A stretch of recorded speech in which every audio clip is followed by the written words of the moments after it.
천국은 매우 아름답다고 목사님이 설명을 늘어놨습니다. 어떤 교인 하나가 목사님은 천국에 가 보시지도 않고 어떻게 그렇게 좋다는 걸 아십니까? 그러자 목사님이 말합니다. 미국이 그렇게 좋다고 이민 가는 사람들 중에 가서 별로라고 하며 돌아오는 사람이 얼마나 많이 있습니까? 천국에 간 사람 중에 천국이 싫어서 돌아온 사람은 한 사람도 없는 것 같습니다. 라고 했다고 합니다. 이번에는 또 다른 목사님이 어린 소년에게 우체국으로 가는 길을 가르쳐 달라고 하자 그 소년은 친절하게 안내를 했습니다. 오른쪽으로 가서 어디로 가라고. 그 목사님이 고맙다고 인사를 소년에게 하고 나서는 야, 다음 주일 우리 교회 나오거라. 그러면 나는 너에게 천국 가는 길을 알려주겠구나. 그렇게 얘기했습니다. 그러자 소년이 얘기합니다. 우체국 가는 길도 모르는 주제에 천국 가는 길을 가르쳐 주겠다고 하고 픽 웃었다고 합니다. 우리는 천국을 가는 길을 알고 또 여기서도 세상 것도 알고 누리는 우리가 되길 원합니다. 아멘. 우리 오늘 제목을 같이 합니다. 구원의 은혜와 누림. 구원의 은혜와 누림. 첫째로 하나님 나라에는 최고의 목표 결국 영혼 구원을 달성하게 합니다. 오늘 이 본문을 보면 포도원에서 일꾼들을 주인이 고용을 했습니다. 그래서 그 사람들이 찾아온 게 아니고 주인이 나가서 지금 일하기 힘든데 이 사람들 어떻게 지내나 하고 봤더니 아침 일찍 오는 사람이 있어요. 거기는 아침 6시에 일을 합니다. 그래서 아침 6시부터 열심히 이렇게 나는 그래도 지금 여러분들 인력시장 가보면 남자들은 그 건설 현장, 여성분들은 다른 쪽에서 이렇게 필요에 따라서 건장한 사람들을 아주 환영하는 경우가 있습니다. 그런데 이제 9시쯤 돼서 장터에 놀고 있는 사람들이 있어요. 그래서 이리 오라고. 왜 놀고 있냐고. 나를 쓸 사람이 없다고. 그래서 또 9시에 하고 또 점심시간 돼서 이렇게 나가보니까 빈둥빈둥 놀고 있는 사람들이 골목에 있어요. 그래서 내가 지금 오더라도 써줄 테니까 이리 오라고. 누가 지금 찾아갔냐면 포도원 주인이 나가서 불러드립니다. 그런데 이제는 6시에 끝났는데 5시쯤 거의 1시간밖에 남지 않았습니다. 그런데 나가서 이렇게 보니까 가만히 앉아서 풀이 죽어 있는 분이 있어요. 그래서 왜 종일토록 놀고 있느냐 그랬더니 여기서 얘기하면 분꾸로 나를 써준 사람이 없습니다. 그럼 네가 따라올래 해가지고 따라와서 딱 일한 시간 얼마요? 1시간이에요. 그래서 처음에 온 사람에게 한 데나리온의 그 당시 품삯을 줬다고 합니다. 지금 말하면 한 7만 원, 8만 원, 많으면 10만 원 줬다고 합시다. 10만 원 합시다 이번에. 그러면 10만 원 줬는데 주기로 했는데 5시에 온 사람에게 이제 저녁에 지불하는 거예요. 저녁이란 말이에요. 끝날 시점에. 결산하는 시점에. 아멘. 그래서 얼마를 줬냐? 10만 원을 줬어요. 8만 원, 10만 원 줬다고 해봐요. 그래서 일찍 온 사람들이 기대를 해야 하네요. 야, 나는 가만히 따져보니까 12시에 왔는데 저 사람들도 한참 일찍 왔는데 그럼 기대를 반짝하고 있는데 누구한테 또 주냐? 제일 먼저 온 사람한테 주는 거예요. 얼마를 주느냐? 이 양반은 뭐요? 지금 12시간을 일했으니까 한뜩 기대를 합니다. 100만 원은 못 줘도 20만 원 못 줘도 어느 정도 주겠지. 그런데 10만 원을 딱 주는 거예요. 그러니까 이 사람이 불평이 생겼어요. 그래서 얘기합니다. 아니 왜 저 사람은 1시간밖에 일을 안 했는데 저렇게 나하고 똑같이 줍니까? 이거 불공평하지 않습니까? 라고 얘기를 하는 겁니다. 그러니까 포도원 주인이 내가 너와 약속이 얼마 주기로 했지? 한 데나리온 10만 원을 주기로 했습니다. 그러면 내 것이 가지면 됐지. 왜 다른 사람을 많이 주건 덜게 준 건 왜 시비를 걸고 불평을 하느냐라고 얘기를 하는 겁니다. 자, 내 것 가지고 내 마음대로 하는데 누가? 주인이. 내가 선함으로 내가 악하게 보느냐? 이렇게 얘기를 합니다. 여기서 설명이 그렇습니다. 땅 주인은 하나님 아니면 예수님이고 포도원은 하나님 나라가 이루어지는 현장이에요. 그 일꾼들은 누구냐? 제자들. 교회 다니는 사람들이에요. 그래서 이 땅에서 하나님과 함께 일을 하고 있는 거. 그런데 저녁에 대해서 이제 마침 시간이 되었고 지불할 시간이 되었어요. 그런데 여기서 하나님 나라가 완성될 시점, 결산의 시점, 마지막 어떤 사람은 잘못하면 심판도 있고 채찍도 있고 어떤 사람은 보상을 주는데 여기는 보상을 주는데 그 시점에 그 일한 싹스의 보상을 주는데 누구 마음대로 주느냐? 하나님 마음대로 주고 또 누구 마음대로 사람을 사용했느냐? 주인 마음대로 사용을 했다는 얘기입니다. 자, 어떻게 보면 이스라엘 그 당시 상황을 보고 예수님이 이 얘기를 하는 거예요. 자, 그러면 각자에게 임금을 똑같이 지불한다. 이게 오는 시기는 달랐는데, 자, 우리가 이것을 예수 믿는 거, 하나님을 믿는 거하고 한번 비교를 해보자 이 말이요. 오래된 기간보다 입장 허가 자체가 누가 이끌고 왔느냐? 자기들이 온 게 아니라 주인이 나가서 오라고 해서 왔다 이거예요. 그래서 어떻게 보면 내가 이끌지 아니하면 주께로 올 수 없다는 성경 구절이 있어요. 그래서 하나님께로 교회를 다니고 또 하나님을 믿는 것도 어떤 때는 쉬운 게 아닌 거예요. 어렸을 때 부모로부터 어릴 때 다녔던지 하다가 나중에 방학할 수도 있고 이렇게 하면서 어느 시기가 돼서 하나님이 움직이고 마음을 흔들어서 이렇게 하나님으로 돌아오게 되는 시점이 각자 조금씩 다를 수 있다는 얘기입니다. 아멘. 그래서 출입구에서 입장을 딱 거절하면 자기가 올 수 있으면 올 수 있는 것 같아도 그렇지 않다는 것을 여기서 보여주는 겁니다. 아멘. 그래서 나도 모르게 선행되고 미리 나를 이끄셔서 인도하셔서 나를 하나님께로 이끌어줬다는 것을 우리가 깨닫는 우리의 마음이 있기를 원합니다. 그래서 하나님 나라의 이 방법은 세상의 보상의 법칙 똑같이 일해야 똑같이 임금을 받고 내가 이렇게 생각하는 세상의 법칙과 가치가 뒤흔들릴 수도 있다는 얘기입니다. 내가 열심히 하면 뭐 하면 이렇게 살아왔는데 세상은 달리 누가 이끈다고 그래요? 나는 이제까지 내 마음대로 살아온 것 같은데 하나님은 하나님이 주관하고 하나님이 이끌고 하나님이 통치한다는 말을 합니다. 아멘. 그리고 주는 것도 마지막 주는 것도 누가 준다?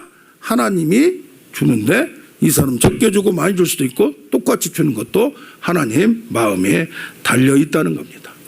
그런데 늦게 온 사람은 너무 감격해하네요. 일도 얼마나 했는데 11분의 1만 받으면 될 줄 알았는데 하루치 품삯을 주니까 요새 최저임금이 많이 올라가지고 사업하시는 분들은 다 힘들어요. 거기다 몇 명만 되면 4대 보험까지 해줘야 되고 이게 사업하는 것도 옛날 같지가 않아요. 그러니까 이게 이런 상황에서는 어떻게 해요? 적게 쓸 수밖에 없고 일 잘하는 사람을 쓸 수밖에 없어요. 잘하나 못하나 지금 똑같이 기본적인 임금은 줘야 되는 그런 상황이에요. 그런 상황에서 마지막에 어떻게 지금은 뭐요? 지금 상황은 각 가게나 어디나 많이 쓰지 않고 적게 쓰고 효율을 나타내야만 회사를 유지하고 가게를 유지할 수 있고 이익을 낼 수 있는 상황이기 때문에 이런데 어떤 경우에는 마지막 죽기 전에 불 가운데서 구원받는 사람도 있어요 없어요? 오른쪽 강도든지 저도 여러 번 있어요. 갑자기 저한테 전화가 온 거예요. 지금 오늘 저녁에 죽을지 모르는데 나는 멀리 나와 있으니 나더러 가서 저기 수일에 있는 병원에 가서 영접 기도를 해주라고 하는 거예요. 그래서 뭐 쉬운 것 같아도 그 사람한테는 죽어가는 시점의 사람한테는 이 기회를 놓치면 끝나는 그런 상황이 있다는 얘기입니다. 기회가 항상 있는 게 아닙니다. 기회가 있을 때 잡아야 될 줄로 믿습니다. 우리 인생을 살다 보면 기회가 항상 있는 것 같지만은 기회가 막힐 때가 있고 기회가 닫힐 때가 있어요. 이 닫힌 시점에 다치기 전에 딱 들어가야지 다친 시점에 후에는 들어가고 싶어도 들어가지 못하는 상황이 있을 수가 있다는 얘기입니다. 그런데 마지막 관문에서 딱 이렇게 들어갈 수 있는 시점이 얼마나 감사한지 모릅니다. 할렐루야. 아멘. 이것을 어떻게 알아요? 나만 들어오고 나서 그 다음에 문이 탁 닫히죠. 어떤 경우 인생살이 하면서 그런 경우가 여러 가지 직장을 취직하든지 학교를 들어가든지 상황이 확 바뀌어서 요새 자사고가 지금 바뀌어서 지금 취소되고 뭔다고 합니다. 법은 수시로 바뀔 수가 있습니다. 그렇기 때문에 그때 그 기회에 잡지 않으면 놓치는 경우가 있다는 것을 우리는 어떻게 해야 돼요? 명심해야 될 줄로 믿습니다. 그런데 주인이 똑같은 걸 주었다는 얘기입니다. 똑같은 임금을 주었다는 얘기입니다. 이것은 일찍 오나 늦게 오나 상관이 없고 주인의 자격에 맞기만 하면 첫 번째 온 사람한테는 너에게 하루 종일 일하면 한 데나리온을 주겠다고 했어요. 그러나 마지막에 온 사람한테는 얼마 주겠다는 얘기를 안 했어요. 그 주인이 책임이 뭐 문제가 없어요. 딴 사람한테 뭐 불평을 받을 이유도 없는 거예요. 그러니까 뭡니까? 하나님의 나라에서 하나님께 와서는 우리가 꼭 최고의 목표 뭐요? 구원, 영혼 구원을 달성해야만 되지, 이걸 받지 않을 때는, 이걸 갖고 있지 못할 때는 내가 이제까지 열심히 일찍부터 와서 이랬건 늦게 와서 이랬건 정작 받아야 할 것을, 정작 중요한 최고의 것을 놓치고 마는 것이라는 겁니다. 할렐루야. 아멘. 네, 미국의 헨리 그루비 목사님이 계십니다. 이 목사님이, 저도 이 간증을 듣고 깜짝 놀랐어요. 자동차 운전을 조그만 길을 가고 있는데 사람이 많이 다니지 않는 길이에요. 쭉 앞에 트럭이 가고 길을 졸졸졸 조그마한 게 30-40km로 따라가고 있어요. 그런데 갑자기 거기는 앞에는 뭐요? 차도 별로 없고 트럭만 가고 있어요. 그런데 뭐가 열리면서 이 사람에게 환상이 보이는 거예요. 이분은 기도를 많이 하신 목사님인데 그 어딘가 있더니 TV에서 많이 보고 있던 김정은의 침대를 자기가 지금 건에 옆에 서 있는 거예요. 김정은이가 꿈을 꾸고 나서 2번을 꿈을 반복을 꿨는데 땀을 쫙 흐르면서 지금 막 두려워하고 있는 그런 상황에 뭔가 하면서, 참 희한하죠. 그 다니엘서에 보면 느부갓네살 왕이 꿈을 꾸고 잊어버렸잖아요. 2번을 꾸고. 그런데 다니엘이 그 꿈도 알려주고 해석도 해줬던데, 그런데 무슨 꿈인가 하고 봤더니 그 꿈이 열려지는데, 이제 이번에도 판문점에서 만났지만은 막 딱 그렇게 움직일 때는 뭐요? 경호원들이 막 난리를 칩니다. 그런데 남자 경호원들 쫙 있고 양쪽에 여자 경호원이 있는데 오른쪽에 있는 여자 경호원에 그런 분들은 뭐요? 항상 총을 꺼낼 수 있도록 돼 있어요. 언제 어떻게 될지 모르니까. 왜냐하면 이번에도 막 뒤 엉켰다고 하잖아요. 대통령들이 막 움직이다 보니까 세계 경호원들이 어떻게 할지 몰라가지고, 자, 이런 상황에서 오른쪽에 있는 여자 경호원이 탁탁 붙으면은 누구한테? 김정은의 머리에 대고 총을 딱 쏘아버리는 거예요.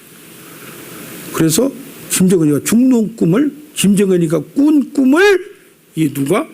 헨리 그루비 목사님이 이걸 환상 중에 본 거예요. 그리고 한국에 와서 이걸 전하라. 참 희한하, 이거 여러분은 잘 안 믿을지 모르지만은 그때가 몇 시냐? 지금 차를 끌고 왔는데 오후 2-3시 정도 된 거예요. 한국에, 북한이나 한국에는 아침 새벽에. 그래서 야, 이 꿈, 이것을, 이렇게 희한한 것을 왜 보여주는가 하면서, 아하, 지금 김정은은 살아있는데 이 김정은을 위해서 나에게 기도하라고 하는 거구나. 왜 그러냐? 이분은 뭐였어요? 깡패들 우범 지역에서 사역을 했어요. 그래서 그런 사람들을 사랑으로 껴안는 그런 마음이, 국민의 아비의 마음이 있어요. 그래서 좀 고위급들 정치인들하고 손도 닿고 그러니까 한국에 와서 김정은을 만나려고 서류 몇 권인가 다 서류를 준비해놓고 호텔을 나서서 출발하려고 딱 이제 한국에서 나와서 다 관계 부서의 허가를 받고 북한으로 떠나려고 딱 하는데 하나님께서 딱 막으신 거야. 너 지금 왜 가느냐? 내가 그 꿈을 보여준 것은 아니 김정은을 가서 전도하고 구원받게 해야 될 거 아닙니까? 내가 보여준 것은 그 목적이 아니다. 네가 가서 전도하는 목적이 아니라 뭐라고 얘기했냐면 남한에 있는 목회자 목사들에게 김정은이가 빨리 죽어야 된다라고 기도하는 사람들이 있다. 참 희한하죠. 정의를 위해서 빨리 통일을 해야 된다라고 이렇게 저도 다른 분들 예언한 분들 보면 그런 사건이 일어날 수 있다는 그런 얘기를 듣기도 했어요. 그러나 그게 아니다. 그들까지 김정은까지 품는 마음을 가지길 원한다. 이게 뭐냐면 그 사회자가 물어봐요. 유명한 기독교 방송인데 아니 그렇게 사람들을 많이 죽인 사람을 당신이 그렇게 사랑으로 품는 것이 맞습니까? 그러니까 나는 내 일생 동안 깡패도 뭐도 진짜 험악한 일을 한 사람들 그들이 악하다고 생각하면 절대 안 된다. 그러나 하나님이 긍휼의 마음을 준 사람은 하나씩 내 손에 다 돌아오고 그들이 변한 걸 내 일평생 나의 사역 동안에서 봤다. 그래서 하나님이 긍휼의 마음, 영혼을 사랑하는 마음을 나한테 주었기 때문에 남한 목회자들에게 이걸 전달하려는 그래서 한국에 와서 여기저기 돌아다니시면서 그런 설교도 하고 관정도 한 걸 봅니다. 이 사람 설명이 그래요. 이분 설명이 김정은의 증조부가 한국의 초대 복음이 평양에 북한에 전달될 때 교회의 지도자급이었대요. 지도자급. 그래서 그가 아들과 손자들과 후손들을 위해서 기도했지 않겠느냐. 그렇기 때문에 눈물의 기도 성경에 보면 언약 백성을 향한 그 부모의 선조들의 아브라함의 하나님, 이삭의 하나님, 야곱의 하나님의 기도는 반드시 응답될 줄로 믿는다고 말씀한 걸 들었습니다. 아멘. 어떤 경우에도 하나님은 긍휼을 베푸시고 하나님을 믿게 만드는 것 자체가 큰 은혜인 줄로 믿습니다. 늦게 왔건 일찍 왔건 또 어떤 일을 범했건 하나님의 은혜가 아니면 할 수도 없고 안 된다고 생각하는 것도 안 된다는 의미입니다. 자, 두 번째로 그러면 하나님 나라에서는 최고의 법칙이 뭐냐? 아까 최고의 목표가 영원구원이고 최고의 법칙은 은혜의 원칙을 알아야 합니다. 여기 보면 먼저 사람들이 있고 꼴찌, 이걸 꼴찌라고. 여기 보면 먼저 된 자가 나중된 자가 먼저 되고 옛날의 성경은 첫째와 꼴찌라고 했어요. 이것이 좀 더 마음에 닿기 때문에 저는 이 단어를 쓰고자 합니다. 꼴찌들은 누구인가? 자격 없는 자들이고 능력이 없는 자들. 하루가 다 지나도 누가 써주지 않는 오후 5시까지 직장이 없고 할 일이 없는 또 인정받지 못한 자들입니다. 경쟁자들과 비교할 때 선택될 수도 없고 항상 밀려날 수밖에 없는 사람들입니다. 어떻게 보면 여기서 지금 제자들에게 할 때 첫째 하나만 뽑으라면 베드로고 그 다음에 좀 뽑으라면 야고보와 요한은 많이 데리고 다니니까 나머지 9명은 꼴찌가 될 수가 있습니다. 또 어떻게 보면 제자들은 뭐가 돼요? 첫째가 되고 일반 교회 왔다리 갔다리 한 사람은 뭐가 돼요? 꼴찌가 될 수 있습니다. 또 교회에 다닌 사람들은 첫째가 되고 세리나 창녀나 이방인들이나 병자들이나 어린아이나 작은 자들은 꼴찌가 될 수 있어요. 그 꼴찌들은 그 안에 들어올 특별히 세상적으로 볼 때도 인정을 못 받고 자격이 없고 능력이 없는 자들이에요. 그런데 하나님은 5시에 가서 그들을 불러서 들어오라고 초청을 합니다. 아멘. 어떻게 보면 첫째가 이스라엘 백성들로부터 아브라함으로부터 백년 몇천 년을 누리고 온 자기는 하나님의 선택받은 자기만 받은 백성이라고 자부하고 자랑하고 다녔던 이스라엘 백성들이 그러나 꼴찌는 누구요? 이방 백성들 개나 돼지같이 취급을 하고 저것은 이방인이고 중국 사람들은 자기들만 최고고 나머지는 다 오랭캐들이라고 생각을 했듯이 그렇게 치부하는 자들로 생각할 수도 있습니다. 그런데 꼴찌들에게 어떻게 해요? 아무리 늦게 왔더라도 딱 문 닫기 전에 왔더라도 죽기 전에 왔더라도 꼴찌들에게는 동일한 임금 지불을 합니다. 하나님 자비의 원칙이고 은혜의 특성입니다. 시간대로 임금을 지불하면 12분의 1밖에 못 주면 그 혼자뿐이 아니고 그 가족들이 있고 다 먹여 살릴 수가 없는, 죽을 수밖에 없는 상황이기 때문에 하나님은 그 일한 시간대로 15분의 1을 주는 게 아니라 뭘 준다? 전체를 준다는 얘기입니다. 아멘. 이들에게 동일 임금은 하루치 임금이에요. 하루치 채우지도 못했고 똑같이 능력도 되지도 않았어요. 이분이 1시간만 일해도 12시간 일한 만큼의 능력과 가치와 결과를 냈다면 모르는데 그렇지도 않은데 이걸 줬다는 것은 어떻게 보면 아침 일찍 온 사람은 건강하고 빠릿빠릿하고 하기 때문에 12시간에 이 사람 10배 일을 하면 120대 1이 될 수가 있어요. 그러나 이것은 특별한 은혜로 특별한 특혜란 얘기입니다. 할렐루야. 우리 각자가 특혜를 받고 있음을 느껴야 합니다. 아멘. 일찍 온 자들이 모태신앙이 뭐요? 모태 하면서 그냥 왔다 갔다 한 거예요.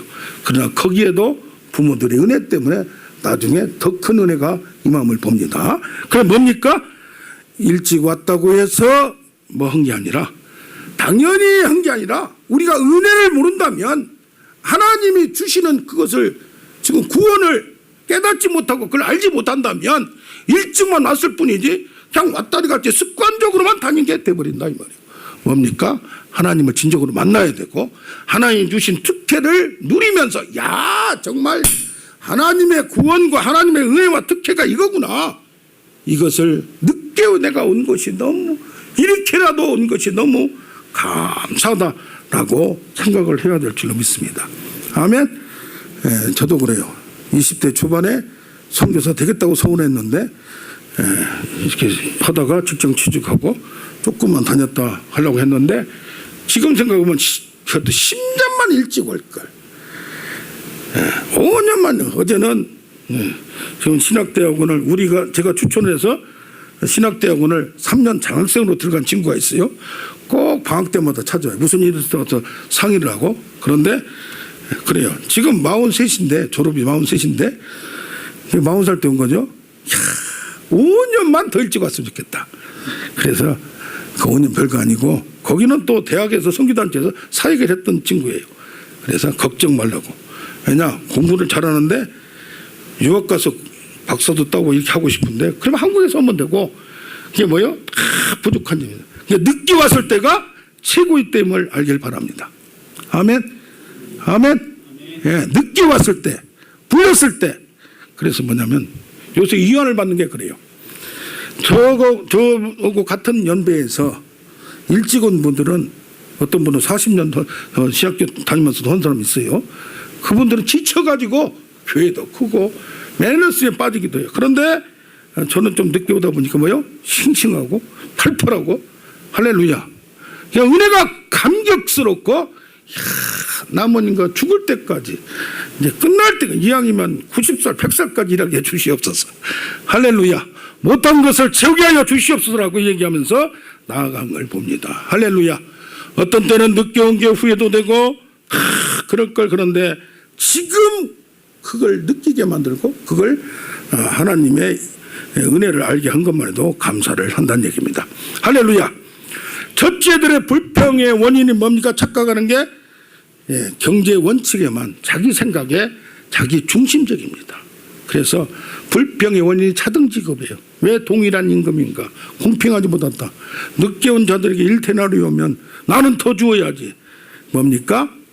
일만 하고 하나를 받을 것만 했지 똑같은 하나라도 어떻게 누리고 어떻게 생각하고 어떻게 받아들이냐에 따라서 어떤 감격을 갖느냐에 따라서 그 가치와 결과는 파워와 능력은 확연하게 다른 걸 봅니다. 겨우 들어간 거하고 여기서 감격하고 이 남은 시기를 하나님을 위해서 일하고 하나님 나라를 만들어가면서 하는 거하고는 다르다는 얘기입니다. 하나님 나라의 가치관, 하나님 나라를 알고 그걸 깨닫고 그걸 진짜 흐느끼면서 감격한 그런 여러분이 되기를 원합니다. 여기 20장인데 18장 1절부터 14절 거 보면 제자들이 예수를 믿고 제자까지 되었으면 뭐 해야 돼요?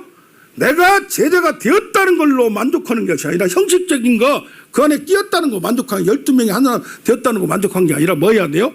제자다운 생각과 가치관을 가져야 돼요. 근데 여기 뭐요? 서로 높게 되려는 것만 하고 있어요. 또 어린아이 같은 애들은 무시해버린 거예요. 어린아이의 소자라도 존귀하게 얘기할 때는 겸손히 있어야 되겠고 여기 보면 또 21절부터 보면 용서를 못하는 거예요.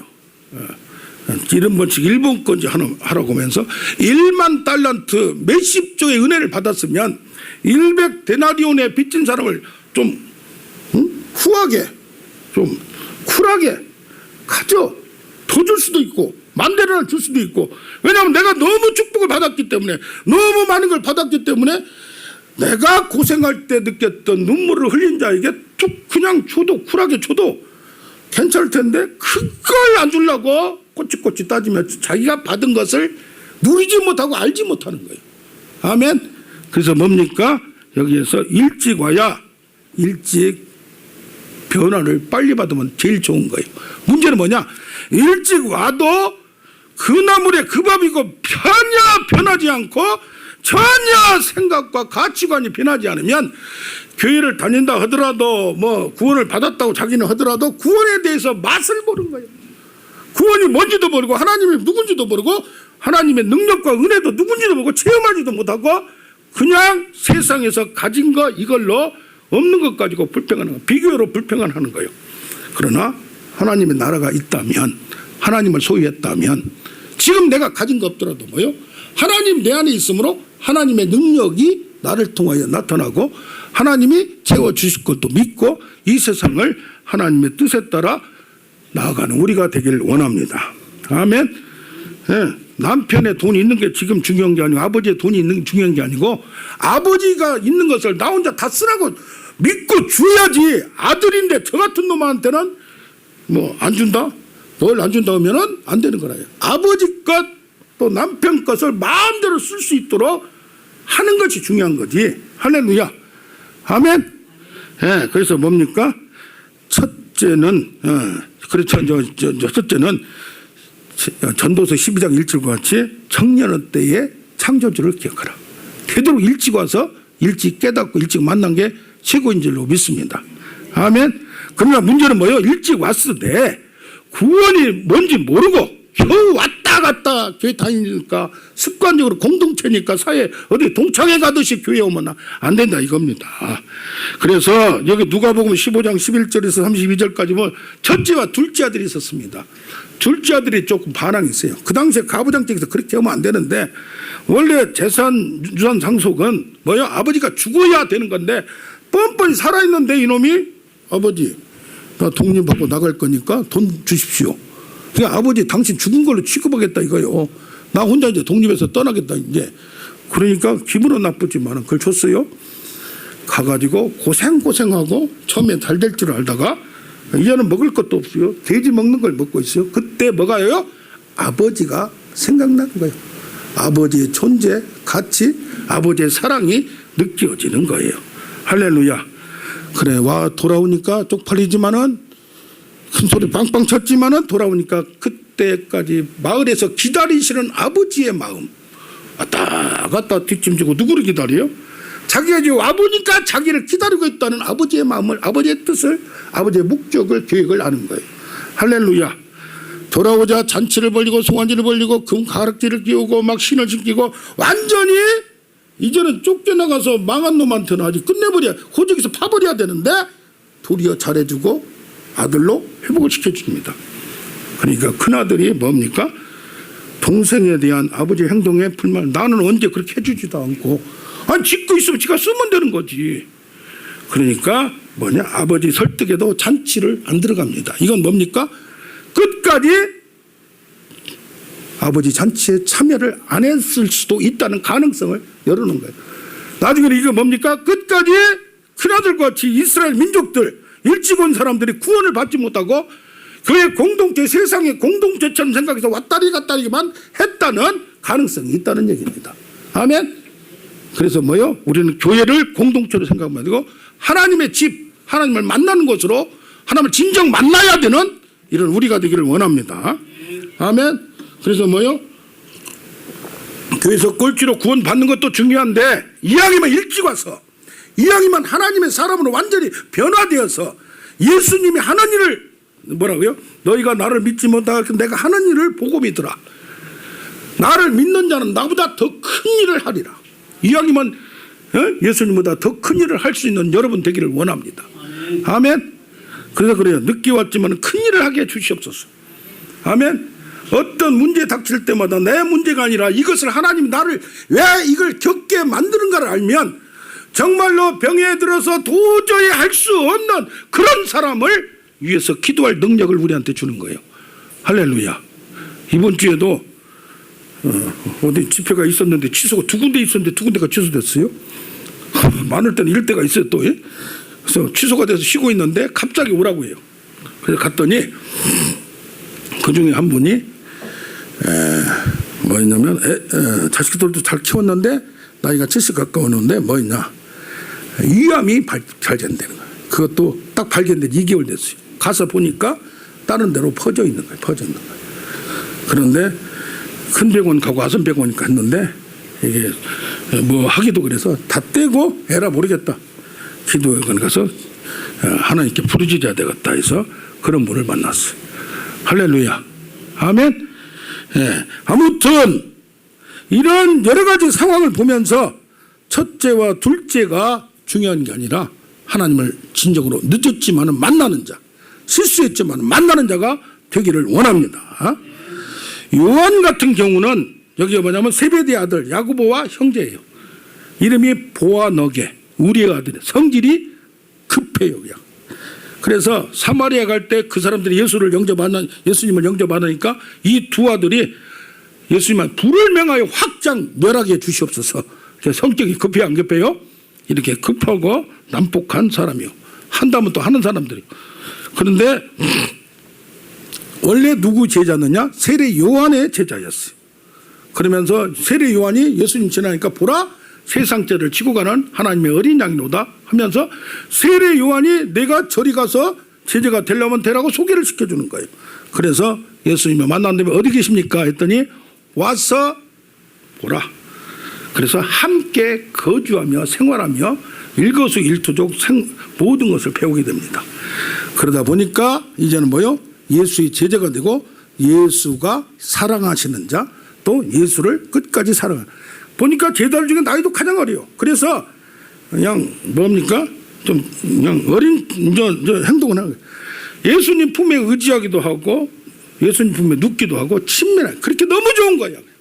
잘못하면 동성애로 오해를 할 정도로 친밀한 교제가 있으면서 더 가까워지는 깊이 아는 관계가 되는 겁니다. 그래서 요한복음에 보면 사랑하는 자, 내가 사랑하시는 자기를 예수님을 사랑하는 자라고 표현을 많이 해요. 요한 1서에도 사랑이란 말을 많이 해요. 할렐루야. 하나님은 사랑이시니라. 그런데 뭐냐? 나중에는 보면 요한 계시록에 보면 1장 9절에 나 요한 너희 형제는 예수의 환난과 나라와 참음에 동참하는 자가 되었어. 그리고 예수를 증언해서 지금 어디에 있느냐? 반모섬이라는 데에 유배를 당했어. 그런데 가장 나이 어릴 때 와서 다른 사람 다 죽었어요. 가장 혼자만 남았어. 이제는 사람들이 있는 데도 아니고 큰 바닥반 조그마한 섬에 거기다 뚝 놓고 너는 나오지 마라 한 거예요. 그런데 가장 늦었을 때 종말의 계시록을 하늘문이 열리고 하늘의 세계를 보고 이걸 쓴 줄로 믿습니다. 필요하기 때문에 남겨뒀고 어릴 때 와서 늦게까지 아주 중요하게. 그래서 여기 공관복음이란 건 뭐냐면 마태복음, 누가복음, 마가복음, 공관, 예수님이 하는 일을 이렇게 줄을 서서. 그러나 요한복음은 달라요. 그 세 개가 아니라 하나님을 깊이 예수님을 느낀 것을 신학적으로 깊이 있게 사고적으로 풀이하면서 썼는 책이에요. 그러니까 수준이 다르고 복음서라도 수준이 다르다 이 말이에요. 그러니까 뭐요? 요한같이 성품도 결국 성품도 변하고 완전히 예수님의 사랑하는 제자가 되는 우리가 되길 원합니다. 아멘. 이왕이면 한 번 사는 거 깊이 하나님을 알고 예수님을 알아서 그 은혜에 사용되고 쓰임받는 우리가 되길. 그래서 청년들이 청년의 때에 누구를 기억하라? 창조주를 기억하라. 할렐루야. 세 번째로 하나님 나라는 이미 임하였고 우리가 구원과 천국을 누려야 함을 알아야 합니다. 할렐루야. 아멘. 이솝 우화에 박쥐 이야기가 나옵니다. 새들과 짐승의 전쟁이 일어났습니다. 박쥐가 짐승이 이길 때는 쥐처럼 기어다니면서 짐승 편을 들고 새들이 이길 때는 새처럼 날개짓을 해 새 편이 됐어요. 사실 세상을 살다 보면 새처럼 우리가 하늘나라를 향해서 나갈 수도 있지만 땅에 쥐처럼 기어다니면서 살 수밖에 없는 존재들이에요. 아멘. 그러나 어떻게 해야 돼요? 우리는 박쥐지만은 박쥐처럼 하늘도 날르기도 해야 되고 기어다니기도 해야 되지만은 오늘 우리가 정말 이 땅에서도 저 죽어서 천국만 가서 누리는 것이 아니라 이 땅에서 어떤 상황이 있어서 형편 때문에 누린 것이 아니라 그 안에서 하나님의 은혜와 하나님의 능력을 체험하는 그런 도구가 되는 여러분 되기를 원합니다. 하나님을 정말로 만나는 자는 이 길을 넘지 않고는 세상을 초월하는 하나님의 능력과 제한되지 않는 한계를 뛰어넘는 은혜와 능력은 그 고통 속에서 하나님을 경험할 줄을 믿습니다. 아멘. 어떤 사람이 젊은 사람이 예수님을 찾아왔습니다. 너무 은혜를 받았습니다. 그러니까 예수님 열심히 하겠다고 하니까 영생을 얻으려면 어떻게 합니까? 자기가 선한 일을 해라. 그랬더니 내가 어려서부터 계명을 다 지켰습니다. 내가 무엇을 하려 해서 영생을 구원을 받으려고 생각했던 유대인의 사고방식을 알려줍니다. 그러니까 내가 온전하고 할 텐데 가서 내 소유를 팔아 가난한 자들에게 주어라 그랬어요. 그러면 교회 다니면 다 집 팔아서 줘야 됩니까? 이 양반은 뭐요? 땅의 거, 재물, 명예 여기에 꽉 갇혀 있어. 가문도 괜찮고 이걸로 폼생 폼차로 사는 사람이에요. 그러니까 그걸 타라 만약에 줘버리면 나는 아무것도 없고 정말 빈털터리가 돼버리고 예수님도 필요 없고 하나님도 그때는 필요가 없는 거예요. 지금 믿고 있는 거 뭐야? 이거라 이 뭐야? 그러니까 그냥 근심하며 떠났더라 이렇게 나와요. 근데 뭐라고 그래요? 저가 그렇게 했더라면 하늘에서 보아가 뭐요? 구원과 천국이 있었을 것이다 라고 얘기를 합니다. 아멘. 뭡니까? 그러면서 그러면 부자는 그러면 못 가겠네요? 부자가 하늘나라 가기가 낙타가 그때 제일 컸어요. 바늘길 들어간 것보다 어렵다. 어떻게 바늘길을 이렇게 들어갑니까? 일단 바늘 그 귀에 어떻게 들어가요? 그런데 사람은 할 수 없는데 하나님 할 수 있다. 이게 무슨 뜻입니까?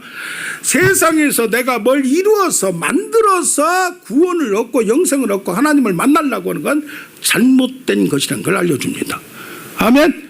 재화와 보물과 돈이 필요 없다는 게 재물이 필요 없다는 게 아니고 하나님을 정말로 쳐다보고 만나라는 얘기입니다. 그러니까 누가 얘기합니까? 베드로가 아니 저들도 저렇게 쟤는 돈도 훨씬 많던데 그러지만 나는 별거 없지. 나는 배 두 척 버리고 이렇게 따라왔는데 그러면 나는 뭡니까? 이렇게 따라왔는데 나도 저같이 닭뒀던 개가 됩니까? 라고 얘기를 합니다. 그러니까 이거 뭐라 그래요? 내 이름을 위하여 나와 복음을 위하여 이걸 버렸다는 것보다도 뭡니까? 하나님을 우선적으로 먼저 그의 나라와 그의 의를 하고 하나님을 생각하는 자에게는 뭐라고 했어요? 100배의 축복을 받되 약간의 핍박과 박해는 있을 것이다. 어려움은 있을 것이다. 그게 뭡니까? 어떤 때는 나에게 걸림이 되는 것을 순서를 뒤로 넣으란 얘기예요. 할렐루야. 이건 생각의 변화지 이걸 막 다 처분하라는 얘기 아니에요. 뭡니까? 천국은 여기 있다 저기 있다 아니고 어디에 있다? 내 마음에 있다. 아멘. 그 내 마음에 이미 천국은 이미 임하였고 천국은 침노하는 자의 것이다. 할렐루야. 그럼 우리가 천국을 선택해야 돼요. 이것을 항상 먼저를 쳐봐야 돼요. 천국을 선택하고 하나님을 먼저 선택해야 된다는 얘기입니다. 여기서 마지막에 지금 첫째가 꼴찌되고 둘째가 첫째 된다는 말이 누구요? 아까 베드로한테도 그런 얘기를 하는데 여기 포도원 얘기를 할 때도 마지막에 그 말이 나옵니다. 이와 같이 나중된 자로서 먼저 되고 먼저 된 자로서 나중되리라. 이 말이 뭡니까? 첫째는 기간이 오래됐지만 매너리즘에 빠져있다는 얘기고, 꼴찌는 기득권이었고 오직 하나님의 은혜, 도움, 능력이 아니면 살아갈 수 없는 그런 사람들입니다. 할렐루야. 천국은 역설의 법칙, 반전의 법칙도 있다는 걸 우리는 알아야 될 줄로 믿습니다. 아멘. 이 간증을 하나 하고 마치도록 하겠습니다. 몇 년 전 카자흐스탄의 신학교에서 한 학생이 간증을 합니다. 그는 본래 무슬림이었습니다. 힌두교, 무슬림, 이슬람교. 할아버지가 이슬람 지도자인 이맘, 지금 목사, 기독교로 말하면 어머니는 어릴 때부터 이맘이 되라고 했습니다. 그도 되려고 했어요. 그런데 아버지가 일찍 돌아가시고 동생이 6이나 되어서 신학교로 가면 가족을 돌보지 못하니까 갈 수가 없어. 그래서 뭐가 됐냐? 버스 운전기사가 됐어요. 결혼을 하여 가정을 이루고 자녀를 넷이나 낳았지만 가정을 돌보지 않고 바람도 피우고 밖으로 돌아다녔어요. 어느 날 날이 추워서 버스 엔진이 얼어서 시동이 걸리자 추워서 차 밑에 들어가 불을 가지고 녹이고 있었어요. 그런데 다른 버스의 기사가 그를 보지 못하고 이걸 후진을 해가지고 버스의 바퀴가 그의 다리를 지나가고 또 한 번 고함 소리를 질러도 몰라요. 또 한 번 또 지나갔어요. 그러니까 갑자기 기절을 하고 깨어보니 병원이었어요. 의사는 다리를 잘라야 한다고 다리가 까맣게 새카맣게 죽어 있는 거예요. 피부가. 그런데 이 소식을 듣고 아내가 찾아왔습니다. 아내 입장에서는 뭐냐? 그의 딸이 유방암에 걸려 수술을 받아야 한다.